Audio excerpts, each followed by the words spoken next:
say, Mr. Mac? DJ George Chuck, you still got some music running, brother. You still beating the box down. I know we do. Hey, Still beating the box down. We got all we need.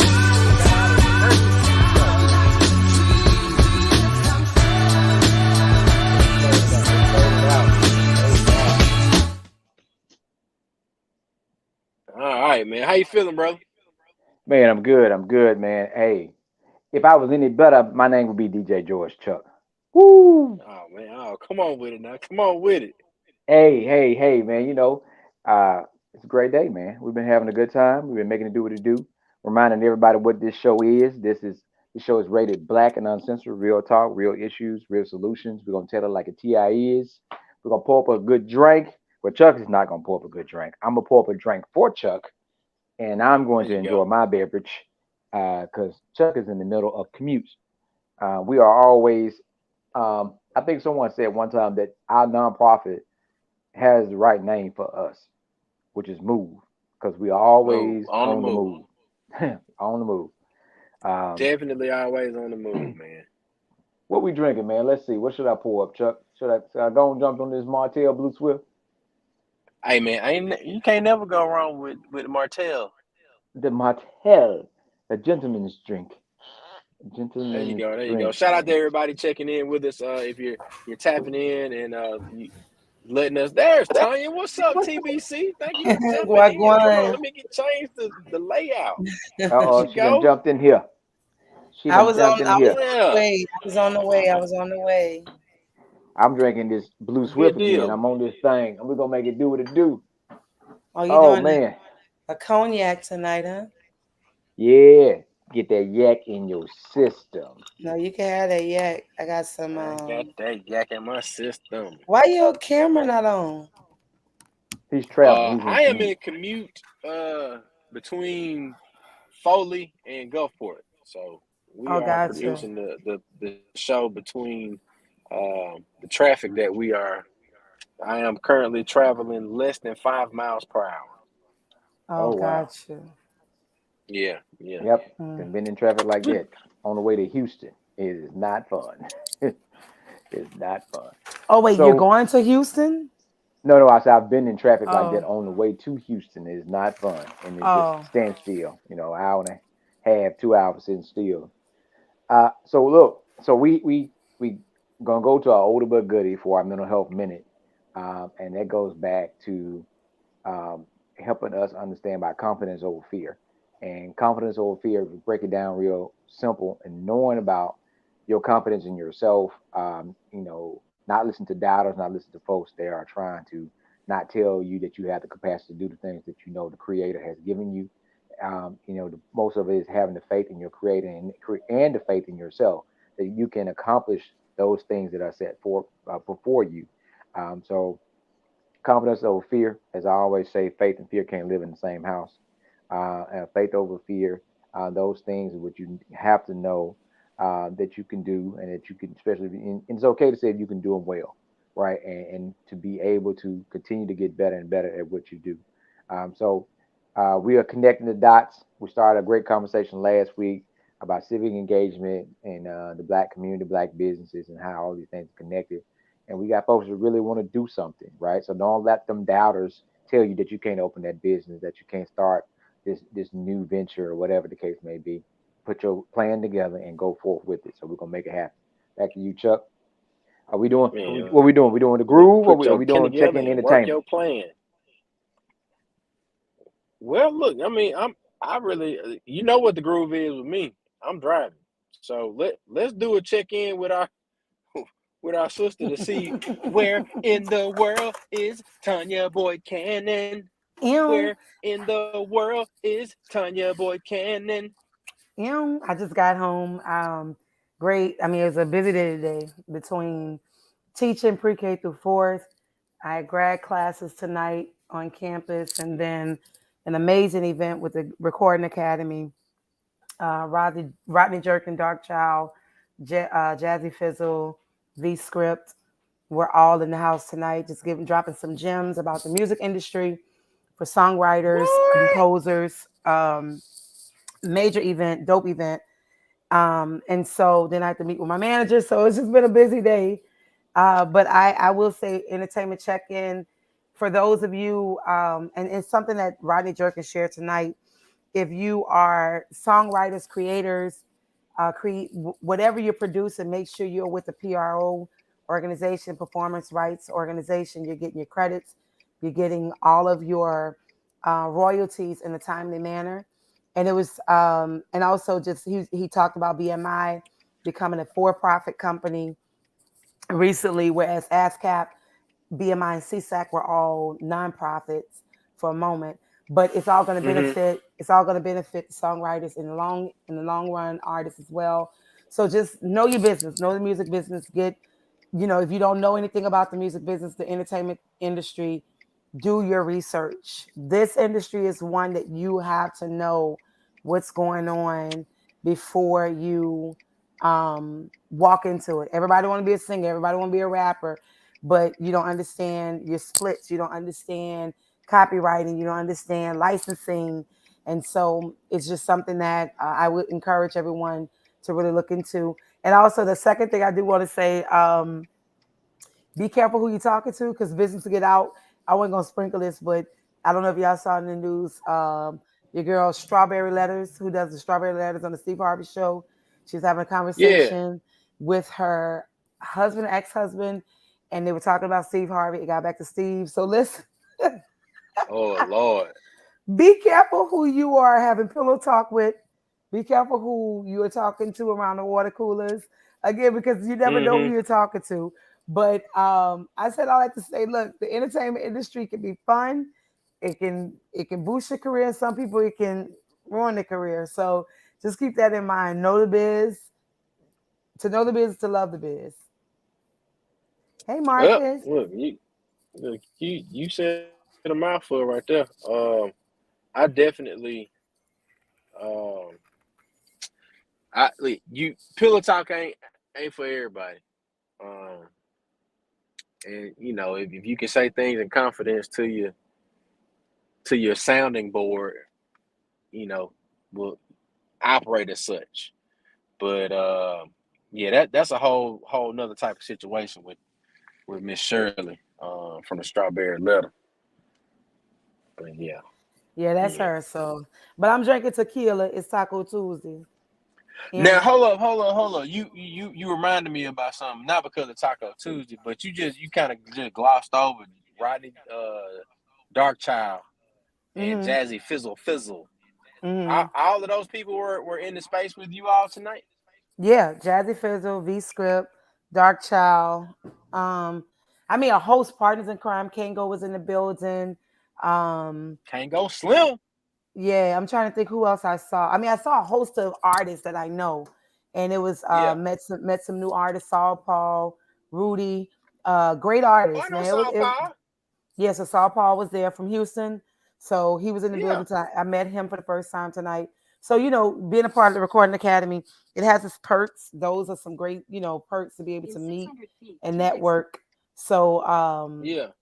yeah, it was a dope event. And I'll be posting some photos because it was arranged. The arrangement of setup was kind of abstract.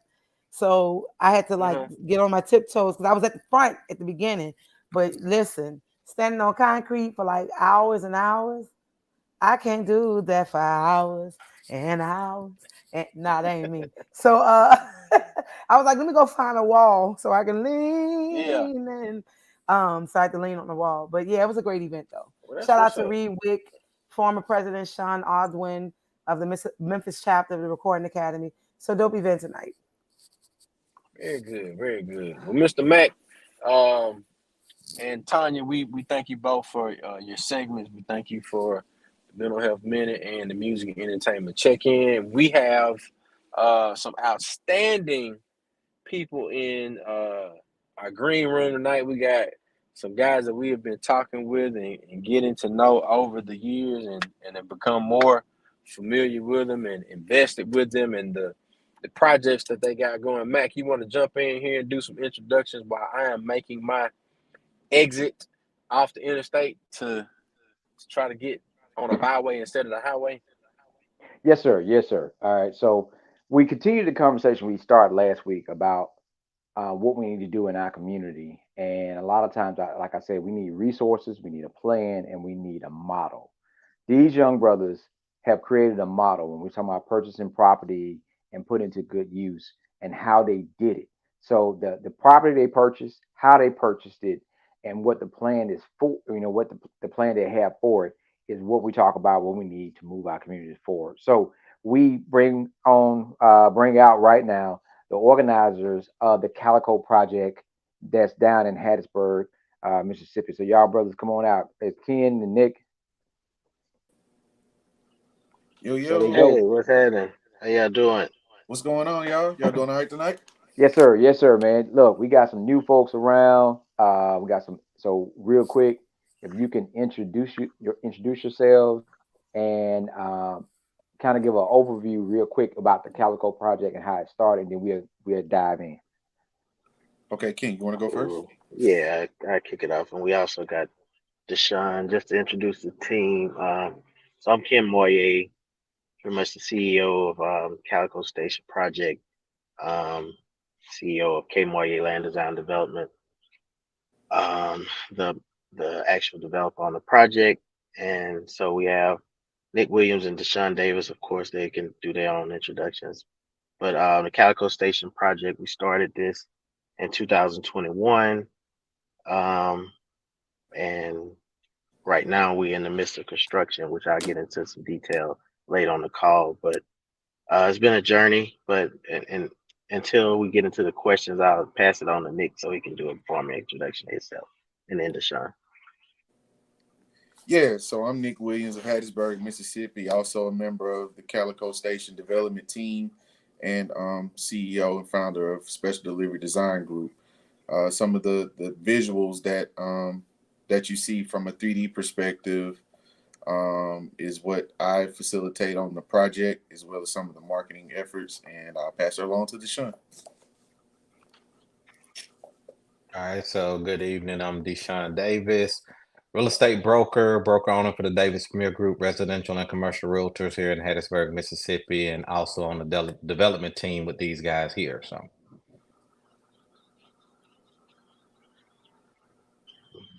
So guys, you heard us talking, kind of the purpose of this show. We explained about Black community, like Black business, civic engagement, and we talked about things that we need to do. We talked about how we need to turn our community around, how we need to invest. And you guys are already doing it. You guys are actually created this. We want to get a little bit more backstory because we had some folks that, and I said, hey, if y'all want to be on a part of this, then just say, count me in. We had several folks that from different states, right? Not from Mississippi. You had someone from California. I think that was from other Florida that count me in. And I'm like, there are good things going on. And sometimes you don't even have to get into the good thing on in your state. You can get into something in another state like Mississippi. So real quick, tell us the name Calico and what is the Calico project? What is it designed to be? Sure, I kicked that off. So back in 2021, Nick being a Hattiesburg native, he saw this building for sale that was downtown, so he brought to my attention. I'm sure some of the audience know that part of the story, but I have a background in real estate development and architecture design. So we went analyzed the building and just used our design eye to come up with some concepts to see if it would be feasible to do this mixed use mecca type project that can enhance downtown. And so we went through due diligence stages in 2021. And one of the things that we looked at from my experience with some of my colleagues in the industry, I have some guys doing projects in New Orleans and Baton Rouge, Texas that I'm familiar with and kind of have a business relationship with previously. And just looking at some of the things that they were able to put together, not only just in the development world itself, but the African American development world, just putting a group of people together to what they call it buy the block back, buy the block, and looking at these industrial urban parts of the city to get more into the investment side of things and promoting more African Americans to look at that side of a business model. And so looking at that and just kind of analyzing along with my background, I felt that it was a need to get the African American community in this specific area, and where we kind of put our powers combined with Nick and Deshaun from contacts that we know, and just brought different people in the mix to get involved and to have today to make it feasible today.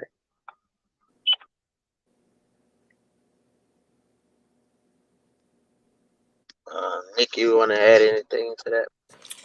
So yeah, just to contribute to that, I did provide him with that building. So just to give you just some context of the building that we're dealing with,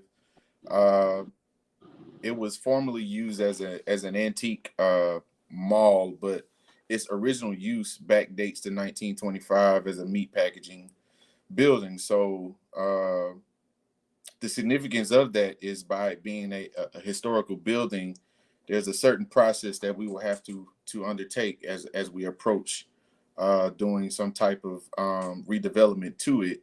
And so another backstory with this building is that I knew the owner. I had already had a relationship with the former owner of the antique mall. And so just keeping that relationship fresh, once I saw that it was listed, that's when I reached out to my partner, Ken, and here we are to this point. And so just to summarize that process of uh, getting access to capital and just that interest and momentum from our community was something that was a collective effort, but it's to be encouraging. It was not complicated. It was just more so a filtering through those like-minded individuals who could see that visual, because what we specialize in from a professional standpoint is being able to provide you with that architectural vision as well as that business model to show you that it can make sense. And so once we were able to achieve that from a presentation perspective, we were able to garner a lot of contributors to this project. Now, real quick, I want folks to understand, like, you know, it's still Mississippi. It's still one of the things that hurt us is not having certain amount of resources. Um, what is a unique way? Yeah, and we heard about it, but really never knew anyone that actually did this until um, we met you guys, right? And so, can you tell us, like, crowdfunding, right? Now, what was that like? You know, and then y'all had another process about shares. You, if you can tell the audience about that. Yeah, sure. Sure. So crowdfunding is basically utilizing capital from a low level scale to be able to allow multiple people to contribute, to have an interest of ownership into a project or some type of investment opportunity. Um, Basically, it's like a pool where they're investors only. You don't have to do the work. You utilize your capital, and so a developer or uh, um, a manager of this fund would take these dollars and utilize them for the common good. Of course, you got some feasibility analysis and things of that nature to make sure the project is sustainable, because you don't want to risk losing individuals' money. So it's a lot of financial evaluation. It's a lot of evaluation of that of a build. If you have a building or a project, you have to evaluate that to make sure that things are in line to be able to utilize individuals' funds. You know, because if when you do that process, the manager of the fund typically is responsible if something is lost. And then, of course, you say that everything is risky when you're dealing with investment, but um, you know, you have to do your due diligence on the front end so that you can minimize and mitigate risks, and make this a viable project in itself. So that's crowdfunding. As far as the model, there's several platforms. There's a lot of legal ramifications around that, of getting these things set up and just making sure that you know, you have to deal with the SEC, and you have to do these different regulations behind the scenes to set these things up, and just having that knowledge on those different processes that's involved is important. That's one of the main key factors of getting this stuff set up, and also being able to maintain it over time. So it's cool to have the idea and say, oh yeah, we're gonna crowdfund, but you knowing those specific processes and detail that you have to go through, individuals you have to talk to, terminology you have to know to get that stuff set up is really the important part, and that's the things that set it up to make it happen.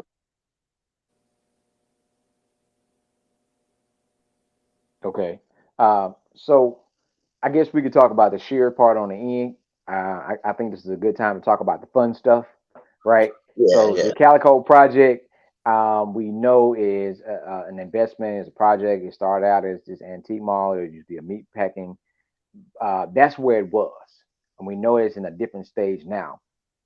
What is the whole plan for this building? Like, what it's supposed to look like? And I don't know if you got anything you can share, Nick, to show folks right now, but to just let folks know what is the plan for this building right now. What's the layout? What's supposed to be in this building? We just say by the end of next year or whatever, whenever the development will be completed. What can people expect to see? Yeah, so from a use, I could share a video walkthrough that we have on YouTube. I could share the link or share my screen, but just for the sake of time, so it won't be an awkward pause. What we plan on, or what we are utilizing the building for, is it's going to be a variation of uses, such as a food hall concept, which is basically another term for a food court. So you have your food options, your different food options from various vendors, as well as two premier vendor spaces for restaurant vendors as well. And we added some additional amenities, such as your bars, your rooftop bar. There'll be a daiquiri bar concept, some outdoor seating, and gathering and entertainment. And as the development progresses, we'll also add in an additional amenity for an outdoor pool and bar. So I'll be able to come and perform, right? Absolutely. Yeah, we definitely gonna have Yeah. a stage in there. I'm a musician too, so Oh, yeah, okay. What's your instrument of choice? I'm a drummer. All right. Yeah. All right, let's do it. The I'm on your website so now, like checking out Okay. the station. For me, the first question I had, I know you guys talked about crowdfunding or crowd. For someone who's interested in investing, are there opportunities for investors? And then what does that look like in realistically? that was Sure. that was the other part that we were glad to get to. Now I would just say Yeah, tell we the gonna kick fun that at stuff. the end. Yeah, I'll yeah, give it tell an the fun part overview. first, and then we kind of tell them about the building and show a little bit, and then kind of give the different options for people to be able to invest and get Chuck, in financially. So Chuck say drop the YouTube link in the comments, Okay. and he'll make sure he shares it. Let Yeah. me. So while we Wait, keying that up, did Sean not saying that? Y'all not let that's what I Deshaun was talk. about to. That's what I was about to say. yeah, I was I was gonna they jump That's got what it. I They was in. got about. it. I was about to get to that. So Look, I wanted to while jump he's in. keying up, yeah, while he's keying up the video, we'll let Deshaun give some more perspective on the operational side. He's gonna be pretty much maintaining and managing how the building performs once we get past this construction aspect and putting the rubber to the road with the vendors and all these different components that will make the building make money. So we'll let him kind of speak on that, or pass it over to him to get some more detail there. And I kind of want to rewind just a little bit and just talk about kind of just crowdfunding and real estate syndication too, because that's really important. Like when you look at, and I was recently in Chicago and we did this architectural tour, and we saw these big buildings that were all along the river there. And you think that, hey, look, maybe one person just did that by themselves, but that's unrealistic. Most of those buildings were syndicated or crowdfunded, and we have this new term that's floating around on a lot of the podcasts about group economics, and it's something that's really popular in our community right now, and it's something that we're not as used to as some of the other individuals are used to that's out there. But real estate syndication, I think, is really important, and something that the Tax Cuts and Jobs Act did that allowed small investors to get in on some of these deals, what you call maybe um, unaccredited investors, where you don't have to be worth $1 million to get in on some of these deals, where you don't have to be rich in order to get rich.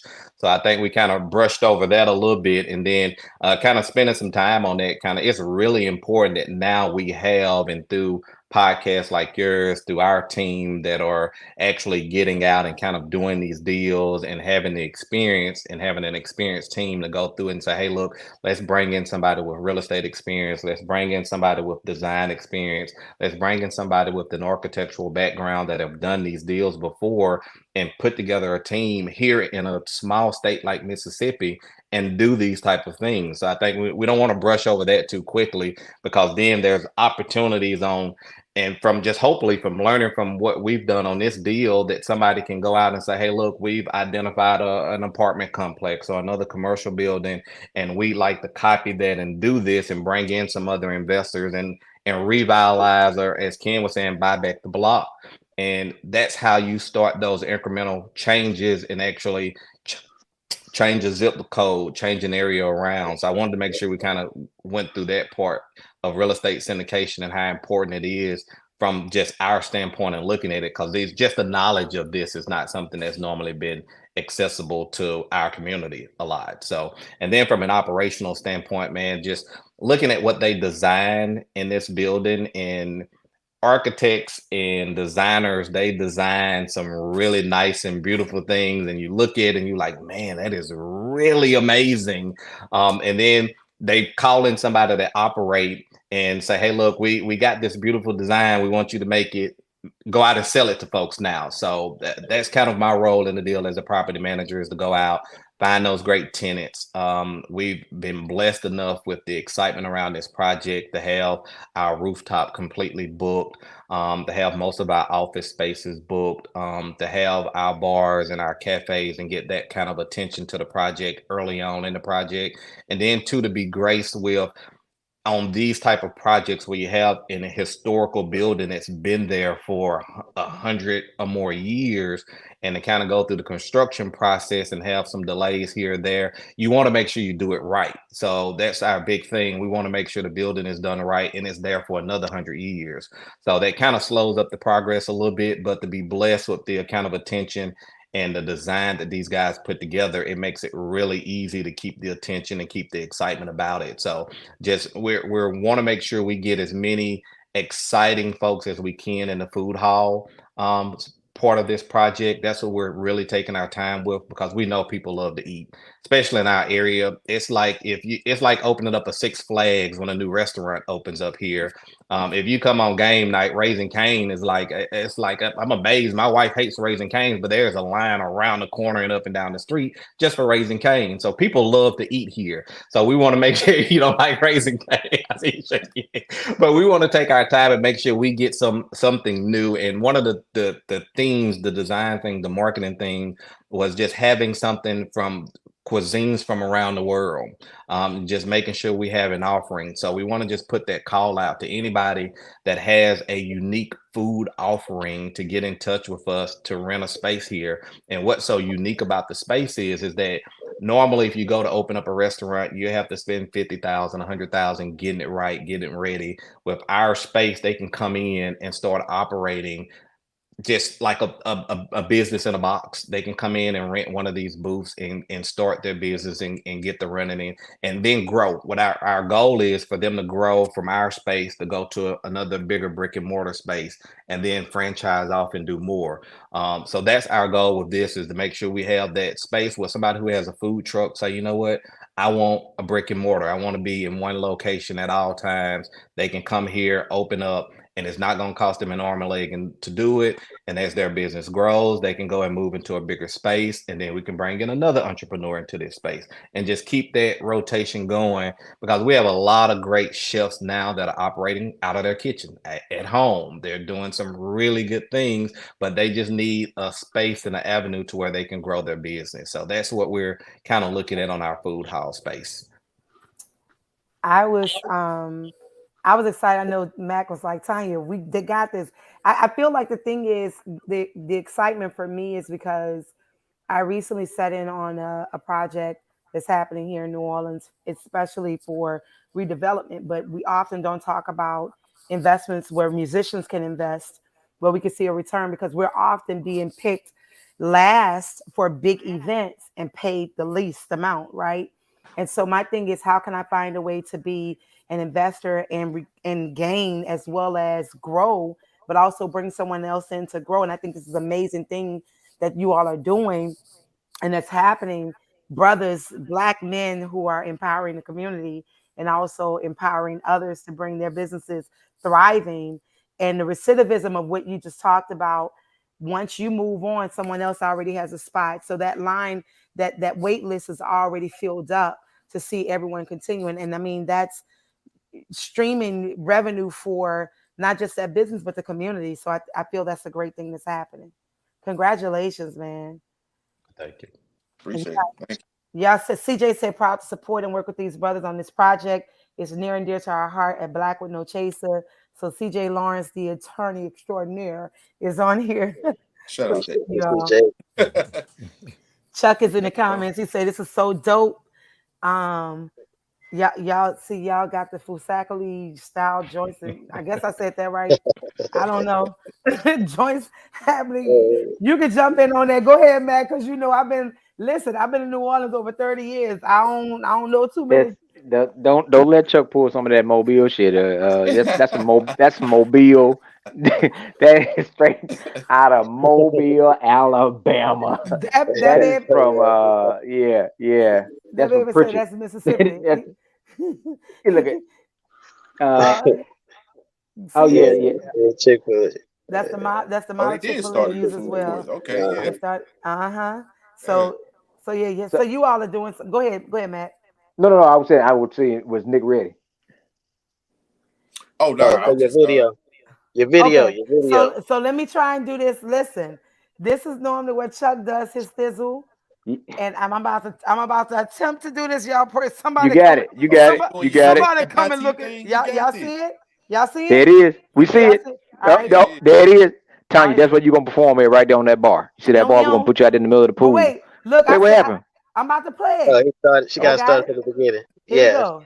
Here we go. Y'all mute y'all mics and everything. I ain't gonna play the music All right. because we don't want to get have no issues. So y'all can, if y'all want to talk through this, feel free.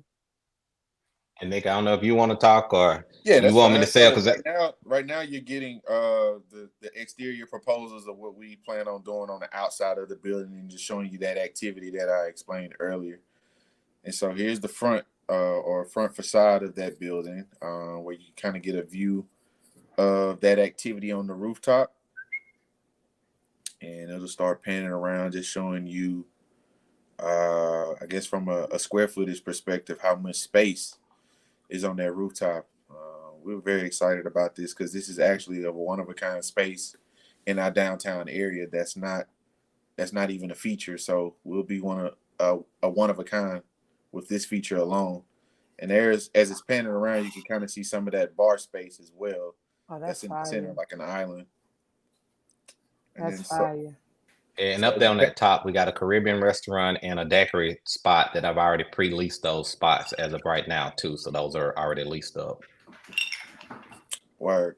So out here is just the outdoor space where you can have outdoor dining. That pool is just conceptual to show you that something can fit in this space. However, it will be revised, and there'll be like a pillar concept where there's pillars inside the pool that sit at that bar. So Oh, be a that's fire. unique space.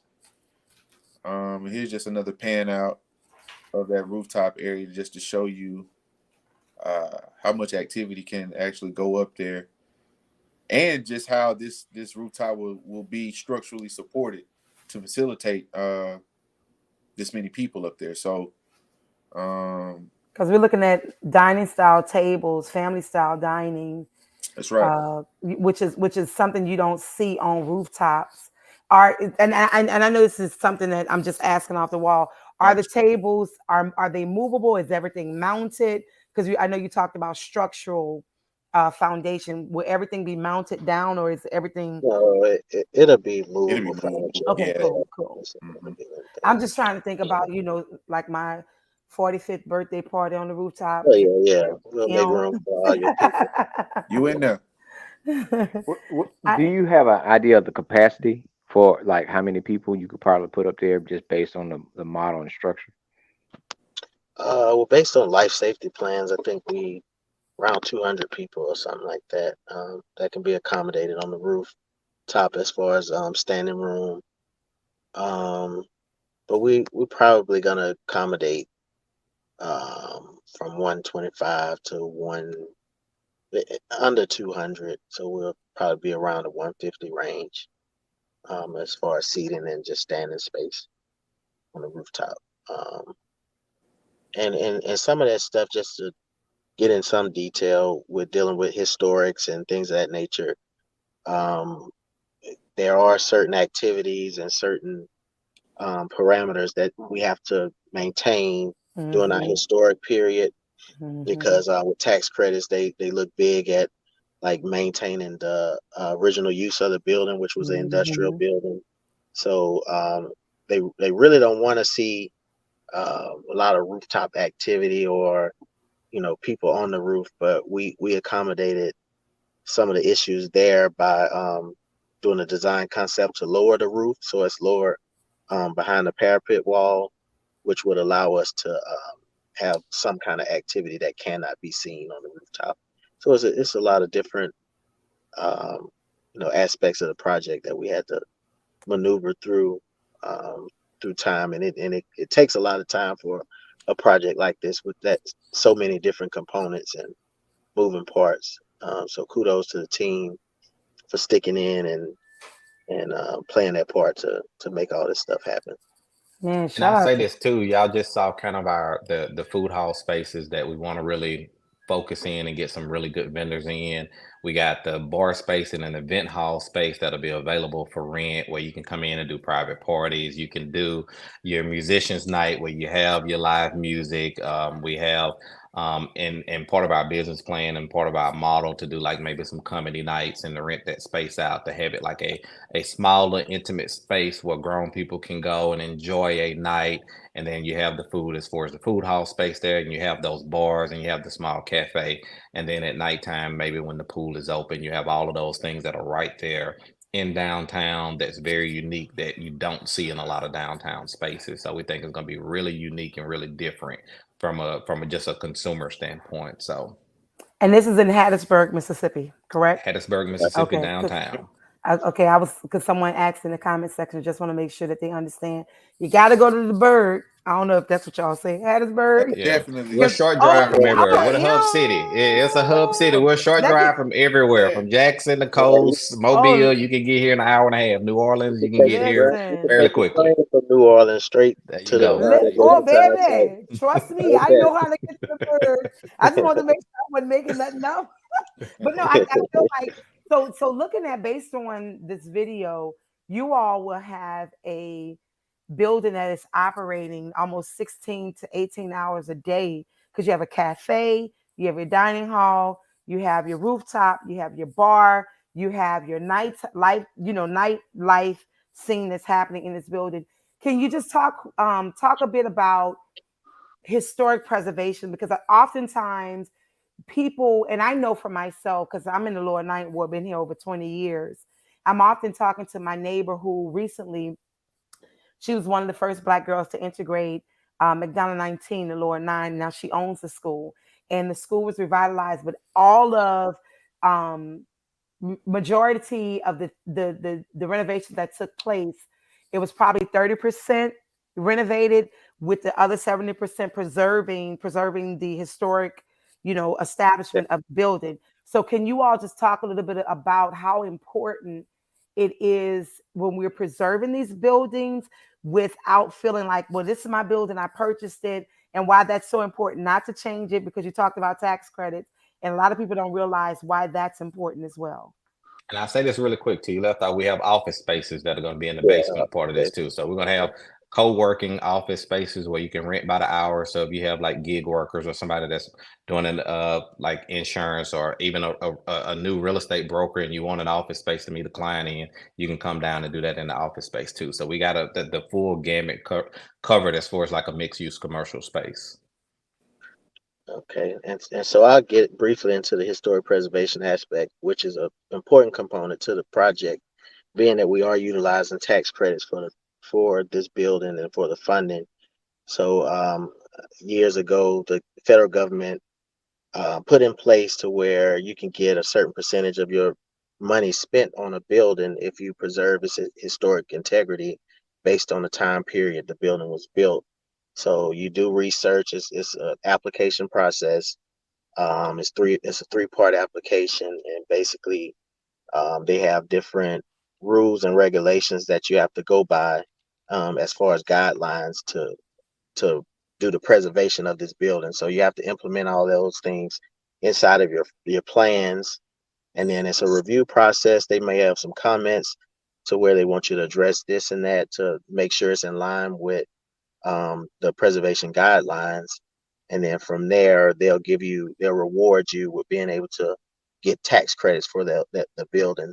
And then so once you get those tax credits, you can sell those to an investor, or sometimes the state will buy those credits from you. And then for the federal government, you can utilize them on your own other projects or things of that nature to get dollar for dollar on those tax credits, which is a pivotal part of this project to make it sustainable and then also make it feasible, which is why we were so excited about it once we first initiated the process for it. But yeah, the preservation it's a hard process because some things you want to do, and you really want to bring out, and one thing about it, the exterior of the building, or the things that you have to see from the street or from the outside, is mostly the preservation part of it. So in the interior, you still can make it very aesthetically pleasing or make it look beautiful per se, and still keep its historic components. Like we may keep the existing brick on the walls, and then paint them and make sure they really stand out. Can create some green walls and some beadboard features inside of the building to give it that modern look, but also preserve the industrial character of the building.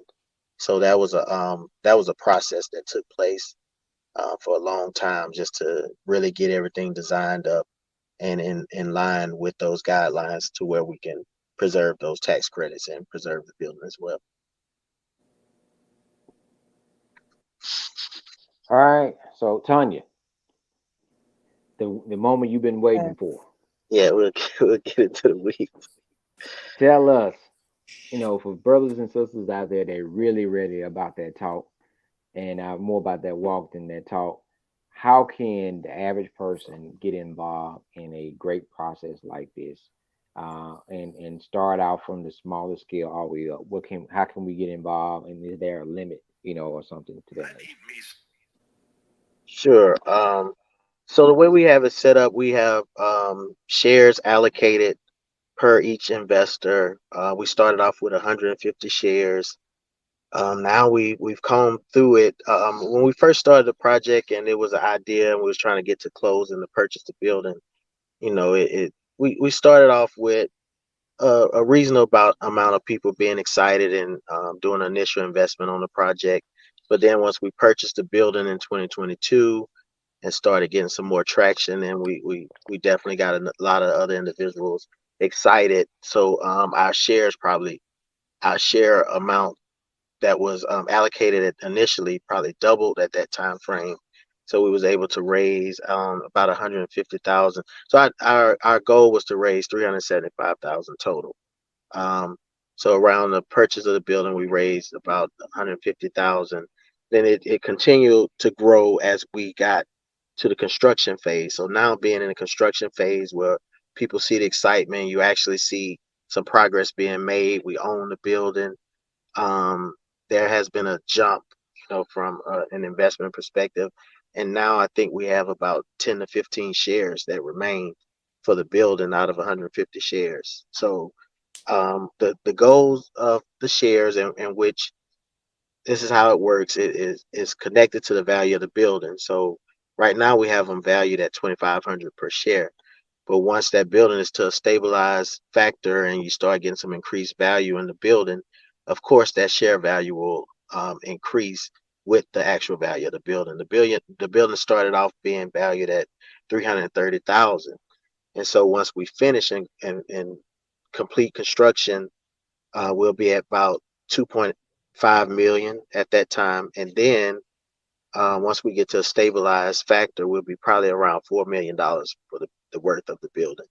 And then so individual share value will be pro rata with that arrangement, and your share value will just increase based on the increased Lock value my of the building.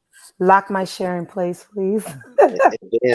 And then also with that as well, of course the operation based on how many shares you have you'll get a percentage of ownership and percentage of profit share as we increase the operational aspects of the building, and it'll also be pro rata to how many ever shares that are purchased on the building or in the project itself.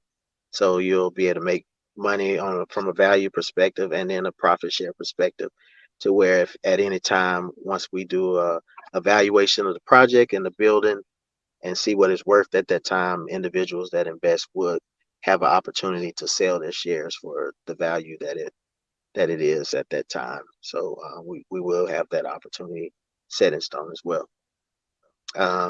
Any more details? So what you saying right now? All right, come on, bring it home, guys. Bring it home. Bring it home. That right now you have about 10, 15 shares left. No, they have 9 to 14 shares left. 9 to Mine is 14. So, already counted. Don't do me so that. hey, I'm gonna tell you something. I'm gonna tell you who quick with it. Nick so quick with it, you think he greased lightning, right? He finna send you an email with an Nick, NDA and a Tanya, link. It's all hold up. Oh, in Nick, Tanya, he ready. Tony at TanyaBoyCannon.com. There Send you it go. over. She ready. Send it You over. for that. Let me You let for me let me tell you why I'm saying that, because the project that I set in on is it's a $250 million deal that's happening in this city. And when I sat with the investors and I sat with the big chief of, whoever, whatever they want to call them, the big CEOs, their question to me was, how can we make sure that musicians get what they need to get while still paying homage to the ancestors who've come before? And so the thing is, having those local but also community villagers to be part of your project is important. No, I'm not from Hattiesburg, but I see your vision. I see what you all are doing, and I want to invest.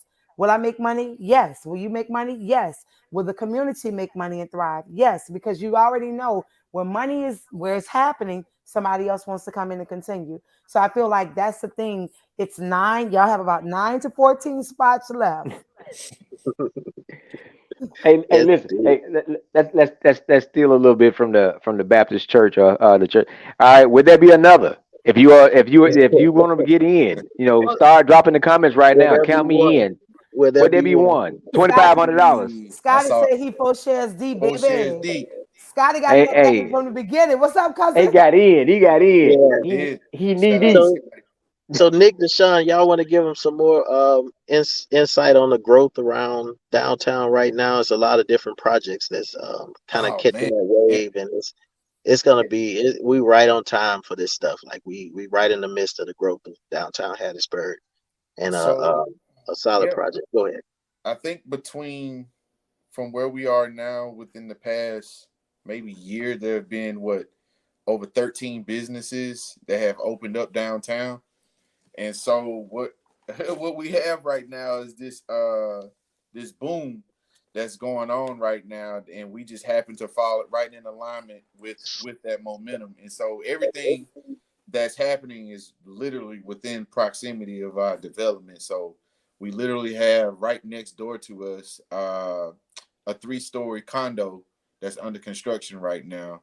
And they'll have a rooftop feature and commercial space on their first floor. The next block up from that development, same owner, they have a townhome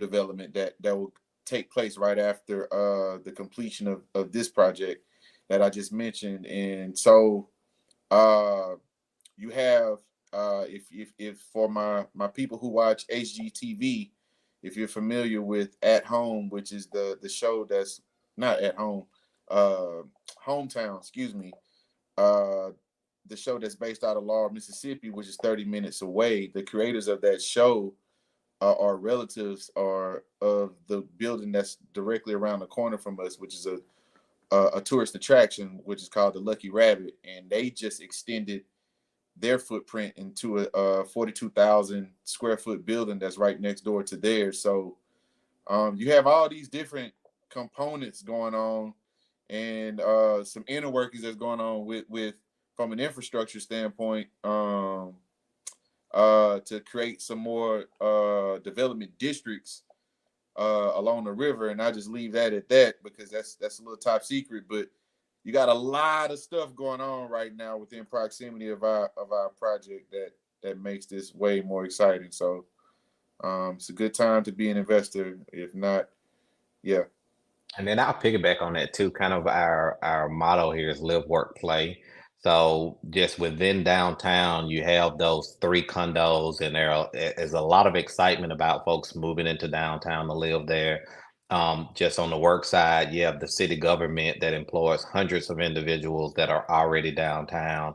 And then Hattiesburg has done a really good job with some of the events that they're having downtown, such as the Live at 5, which are live music shows, Eagle Palooza, where you have at least 10,000 people that are on the streets of Hattiesburg.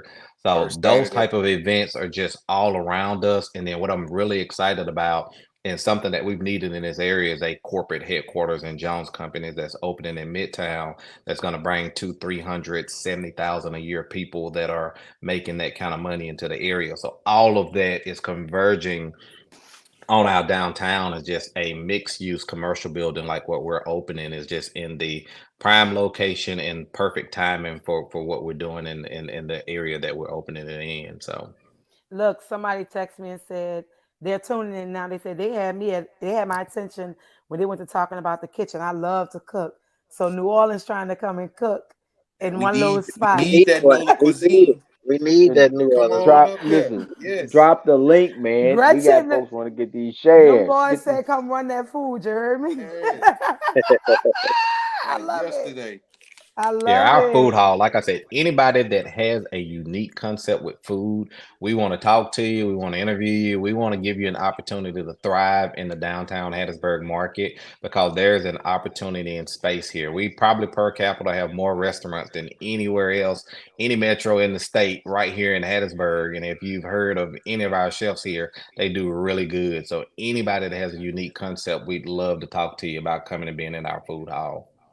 Let's go. Yeah, well, definitely. listen, I want you guys to really put the information out there, folks that are serious. If you're serious, you want to know more information about how to buy into this project, because they say people without a vision shall perish, right? So don't wait till it becomes an actual structure. Don't have a Noah's Ark. And I've been talking about this in the reference to disaster relief and preparation. Don't wait till the building is developed. They're like, man, hey, you need any help? Right? No, we don't need the help right now. You can come in and be a patron. You can buy something, but it's too late to get in on that. So let us, do what we need to do to maintain it on our own. Our folks fought hard to get this. We got to make sure it stays, and not only stays in our community, but thrive. So even if you're going to get together on a share, right? You and a friend or something. Ownership is key. Ownership is power, and that's why I use this. I would say this, that black people don't have the capacity to be racist, because racist is systematic. And it's about controlling. It's the capacity to make something happen, not make something happen. And we don't own enough as a people to be able to say that we're going to make something happen or not make something happen. So we have to get power, and power comes by having ownership and supporting that ownership and keeping the dollars in your community. So I don't know how you can drop it. If anybody interested, if So you're wait, interested in just listening, where you at? Where you Nick, at? can you check the comment section if that's the Let me correct let me see link? what's up. I'm sorry. If that So if so that let is me correct, let me I'll drop that. link let, here. let me Okay, speak I got you. let me speak on that too, because with the crowdfunding, it's by invite only typically, so it's not really a public type of process. So we probably would make sense to get individuals emails that's interested, and we actually have a platform that we can send them to. It'll guide you through the whole process. We have a subscription agreement that you have to sign, and give some information from your finance from a financial perspective, and then we have some documents that you can review, the financial documents, to see how the project will perform. You'll be able to look at the plans and things like that, and then it'll just guide you through that whole process through a link and a platform, that'll get you set up and get you installated into the project. So I think what we can do, if I'm just being suggested to add on to that, I think we can provide you all with a link, and then all of the ones who are watching now, if they want to share with you all their email address or? So if you send me the link under the Mhm. same comment, I'm gonna put that in the comment section for everyone to click on. If there's an email specifically that you want people to email, or if there's a certain landing page you want them to go to, put that there as well, and I'll share it. I It'll think that. make it simpler for you all. No, That I way, think that'll work. okay. What you think, Kim? Yeah, that should be fine. All right, let's Can't do it. say it's cool. Let's do it. Well, let me get to it, y'all. Hold on. I just want to say you guys are doing some amazing works. That's and it's number one, it's very inspiring. As Gretchen shared in the comment section, I've been in education over 20 years. Gretchen's in education, like a lot of my sisters that are tuning in tonight. We are in the hallways always talking about food and cooking, and it's so much that's happening in New Orleans, but also a lot of people love New Orleans cooking, and they're often looking for places to bring it around the world. So I think this will be a great opportunity for others to venture out. Um, Wait, shout out to the Scotty, Pastor, Bishop, Deacon. Hey, Shata. He's the current mayor of Beaumont, Mississippi. So please, Oh, that's what's somebody up. get with me. That's 100%. So thank you so much. Scotty is 4 shares deep. So I know the work that you're doing already, getting your members prepared for this great Sunday gathering at the Calico Station. So, and it's look, I'm a preacher's kid. Mac is a preacher's kid. Chuck preacher's kids. I'm sorry, his grandfather was a deacon. My uncle is His was a uncle, deacon, so we get to bruh. cuss. We get to cuss. He bought it. See, that's the old school deacon. Listen, Them cutting cussing deacons. That's what. you know what? My grandmother says she's the only one that can cuss in the church, and she's a trustee number one, usher board number one, and trustee number one. So, Bishop, we're sorry. He telling the truth, yeah. But anywho, shout out to you, Mayor Scotty Daly. Shout out to Beaumont, Mississippi, and your investments. I know it is definitely appreciated. So I'm about to drop the link in the comment section now for everyone to check out. If you want to know more, you can click the links that are coming up in the comment section to learn more about the Calico Station, how you can be a part of this amazing venture and this historic venture. Man, 3 powerful Black men. Yeah.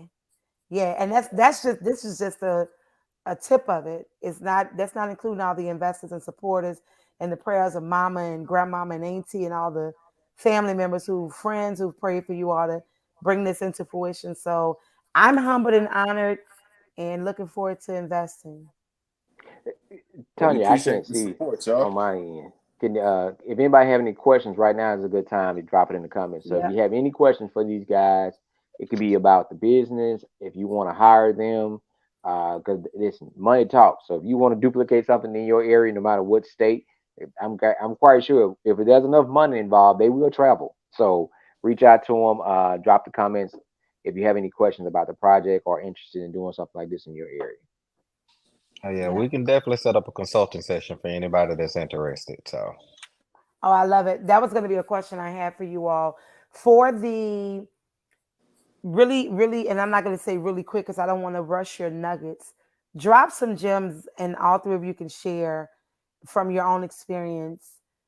What words would you say to that next investor or that next dreamer who want to see themselves in your position? What would you tell them? And whoever want to go first, you can. so my quickest thing would be kind of just getting the knowledge, tuning in to podcasts like this, reading books. I think one of the books that if you talk to folks that invest in real estate is Rich Dad Poor Dad. Read that book. There are several other ones out there, The Richest Man in Babylon. Get that knowledge. Tune in on some podcasts. Get that education, and then just start doing some deals. Just get some experience out there. And then two, what you don't know, partner with some people that do know. Don't be afraid to ask those questions. Don't be afraid to talk to people that's in the space. A lot of folks are willing to share and are open books. If you run into somebody that's not willing to share, keep on asking, because somebody will share with you. Talk to people that look like you. Just don't be afraid. Just get out and do some deals. I think I'll double down on that. People are your biggest assets. So don't be afraid to have those conversations and just be curious and want to know the information. It's okay to not know.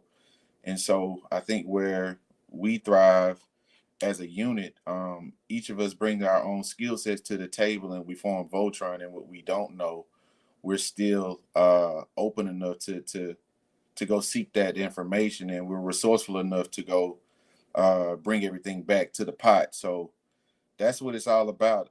Surround yourself around like-minded individuals who don't mind sharing the information, and just ask whatever questions that you may have, because you'll never stop learning. So I sound like I'm talking to my students now.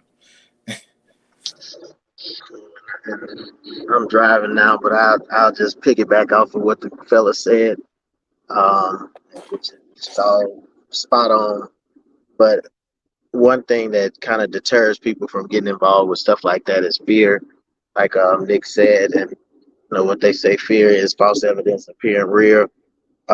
Real. I would say that to engage in that fear and utilize that as a tool to push you to get the resources that's needed to bring that dream to a reality and things of that nature. A lot of people look at fear and then they just get discouraged, and if they get a hiccup here and there, they just fall back instead of just trying to persevere through that process. Perseverance is a major thing in this industry. You get told a lot of no's. We heard no a lot of times, but sometimes them no's then came back, and they came back with a vengeance, big time. So you take that as a key to keep on moving forward, and just make sure you're sharp. I mean, and then even if you're not all sharp, you just keep getting sharper. Day by day, step by step. So yeah, that's all I got to add. I appreciate all of your comments, and just really quick, if one of you want to share, because I know he's driving, he needs to be safe. When we're talking about time, a lot of people like to see their successes happen overnight. If one of you can just share um, just a bit of this process and how valuable it is to trust the process in order to see it as it's coming into fruition.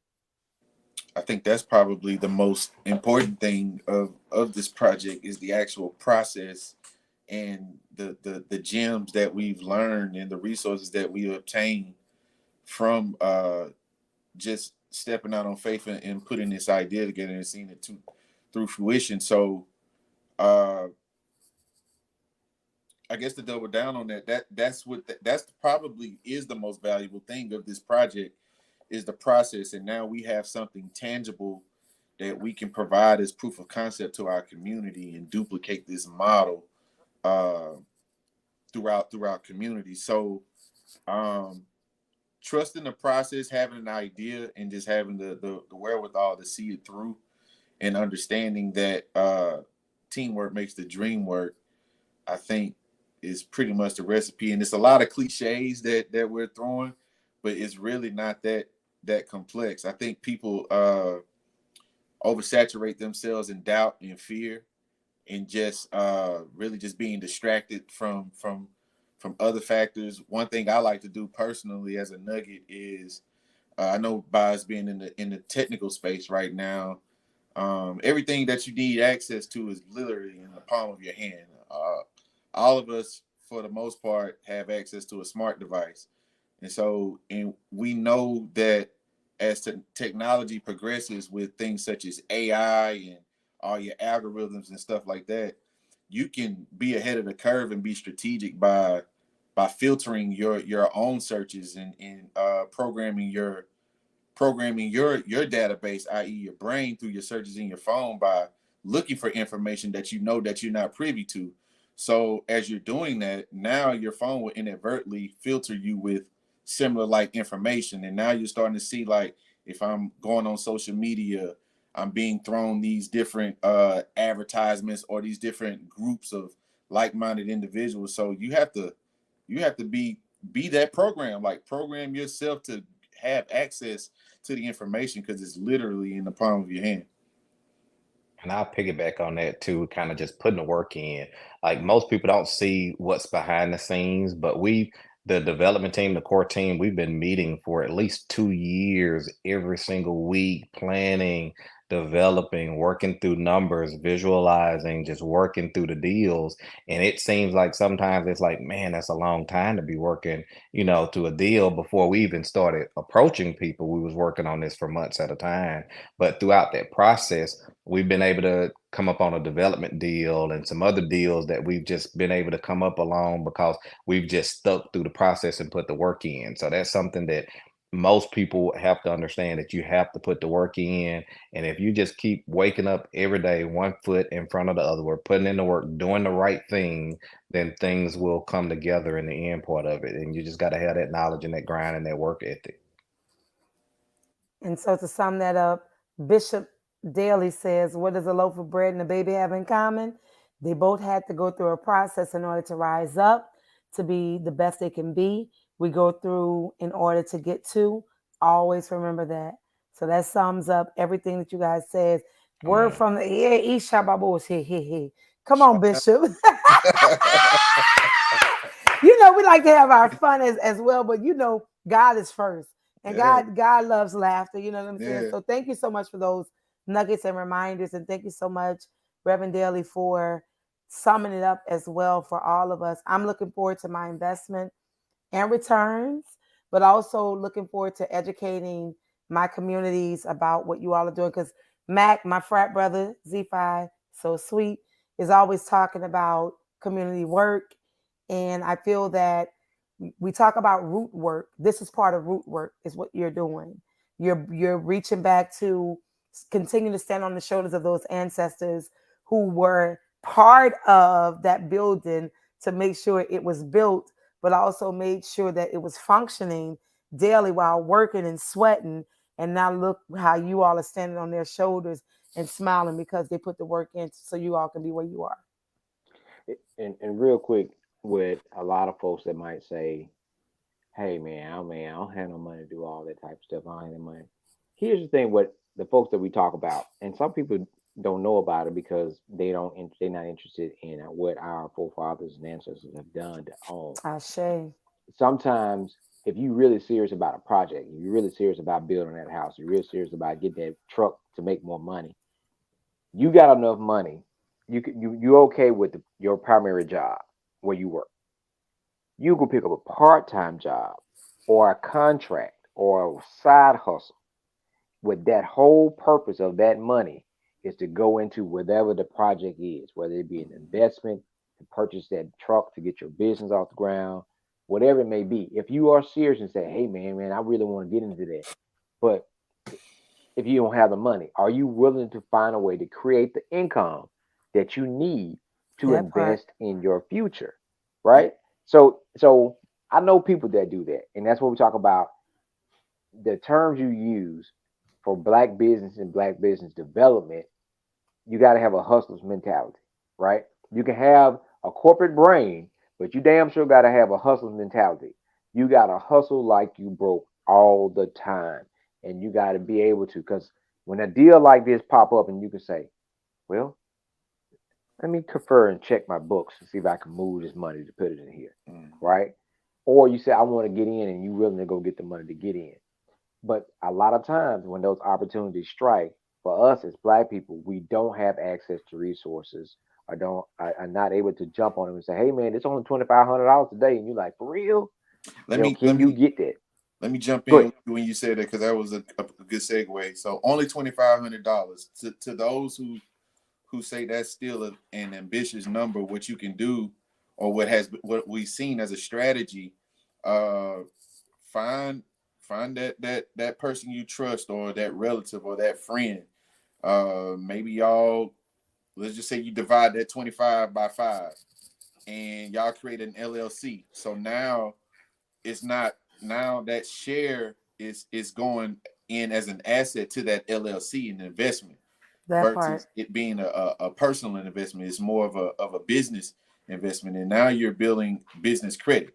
So it's just different ways and unique strategies that you can go to approach it that could also minimize the risk, and you don't have to come so far out of pocket. And look, Dave, That and part. look, Go Dave ahead. Ramsey has a saying: "Are you willing to do what others want now, so you can do what others can't do later?"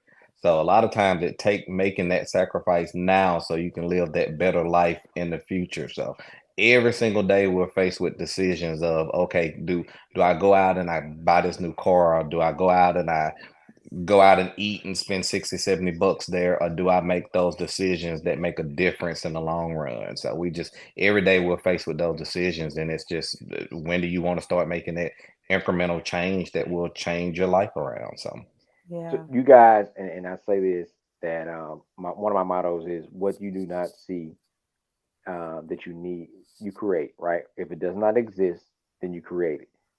We have the first CBD and hemp therapeutic lounge in the state, That's what's right? up. You are creating the first project, right? Tanya has been working on so many major projects that is a first. Tanya's first CD that I know of was a gospel CD, right? She jumped out there with this thing, what she knew, right? That's what she knew. Uh, so what you don't see that you feel that you need and that you want, if it don't exist, then create it. Yeah. And then you're gonna have people that look at what you're saying, oh, that ain't gonna work, that don't make sense, until you create it. Then they're like, wow, right? Yeah. And so goes back what I said earlier about faith over fear, right? Faith and fear can't live in the same house. Be confident in what you know, have faith in your creator, and have faith in yourself that you can accomplish those things that you know that you already have the ability to, and work to continue to strengthen those things so that you can be better at it, and keep moving, because that's what you say. You know, put yourself in a position where your children won't have to worry about, or your grandchildren or your nephew and nieces will always remember you for what you did for the family, Right. and Right. created that segue. So now, Tanya, I don't know, can you take us where we're trying to go? I can, and also just let you all know to be sure to follow us, like us at Nightcap Knowledge on Facebook, IG, and Twitter. If you want to be on the show, you guys already know. Drop your EPK or bio to us at nightcapknowledge@gmail.com. And man, this has been an amazing show. Next time we're going to talk about your mental health, how you guys have processed your mental health through all of this, because we're big on that. So next week, y'all tune into the show, Mental Health Forum. We're going to keep this thing going in our Black communities, how we can continue to have mental health. It's mental wealth. And now it's time for us to go. Where we going? We going. Wait. So y'all tune in next week. We'll see you guys at Nightcap Knowledge every Tuesday night, 9 p.m. I'm your girl, Tanya Boy Cannon, Mr. Mac, DJ George Chuck. We've had a great time with the Calico Station. Get ready to invest. Let's go. thank you guys. Hey, we appreciate y'all. Peace, everybody. Did you